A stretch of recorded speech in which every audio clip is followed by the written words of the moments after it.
Hello, नमस्कार. माझं नाव गायत्री. आज आपण लौकीचे पराठे बघणार आहे. लौकीचे पराठे करण्याकरता आपल्याला एक लौकी, एक कांदा लागणार आहे. लौकी आपण आणि कांदा आपण खिसून घेऊ. दोन्ही पण आपण लौकी पण आणि कांदा पण आता खिसून घेतलेला आहे. आता खिसून घेऊया पुन्हा. कांदा आणि लौकी आपली खिसून झाली. आता आपण याच्यामध्ये गव्हाचं पीठ आणि बेसन पीठ टाकू. थोडं गव्हाचं पीठ टाकलं आपण. थोडं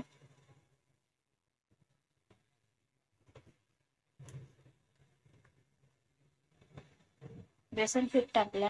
बेसन पीठ आणि गव्हाचं पीठ दोन्ही पण टाकून घेतलेलं आहे. आता थोडा धनिया टाकू. आणि थोडं जिरं टाकायचं, अर्धा चम्मच. की स्वादानुसार नमक टाकायचं. थोडी हळदी पावडर, थोडी मिरची पावडर, थोडा गरम मसाला, थोडा ओवा टाकून घ्यायचा. तेल टाकल्याने थोडे मऊ होता म्हणून थोडं तेल टाकायचं. तेलाने आणि छान पण बनतात. हे बघा, आपलं पीठ तयार आहे. आता आपण हे भिजून घेऊ पूर्ण. अशा प्रकारे आपला आटा लावून तयार आहे. आणि तेव्हाच बनवायला घ्यायचा. आटा खूप वेळ ठेवायचा नाही, कारण त्याचा कलर चेंज होतो. बघा, आपण छोटंसं उंडा घेतला. आता आपण लाटून घेऊ पराठा. हा बघा, आपण लाटून पण घेतला आणि थोडं तेल लावून घेतलेलं आहे त्याला. आणि आता थोडं पीठ टाकू त्याच्यावरती. आणि त्याला असं घेऊन असं पूर्ण फोल्ड करून, नाही तर गोल बनवून असं बनवून द्यायला. त्याला असं गोल करायचं पूर्ण.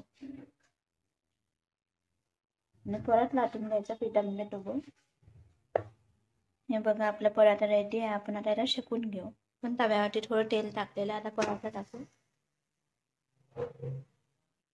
एका साईडनं झालेलं आहे. आता थोडं तेल टाकून घेऊ याच्यावरती. आणि परत गॅस मीडियमच ठेवायचा, नाही तर जळतो तो. हे बघा, आपला पराठा रेडी आहे. शेकून पण झाला, तयार आहे. आपण तसा पण खाऊ शकतो आणि बटरसोबत पण खाऊ शकतो. मी इथं घेतलेला हिरव्या मिरच्या ठेचा, गाजरचं लोणचं आहे आणि आलूची भाजी आहे. भाजीसोबत पण खाऊ शकता. खूप छान लागते. तुम्ही पण बनवून बघा. बाय.